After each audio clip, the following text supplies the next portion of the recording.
नमस्कार, मैं सुमन कुमार सिंह खगड़िया से। और बहुत ही जल्द मेरा हिंदी एल्बम जो है वो आने वाला है एन म्यूज़िक की तरफ से।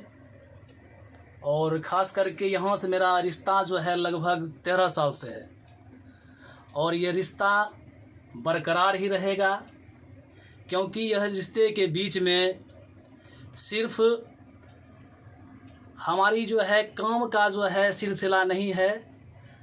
यहाँ पर ख़ास करके गुड्डू भैया काफ़ी हम लोगों को प्रोत्साहित करते हैं और हर एक ढंग से मदद करते हैं, और कभी कभी ख़ास करके तो रियाज़ में बहुत ज़्यादा मदद करते हैं जो हमको अच्छा लगता है।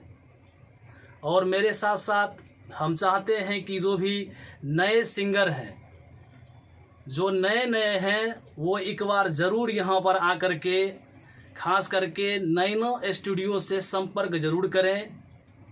नमस्कार।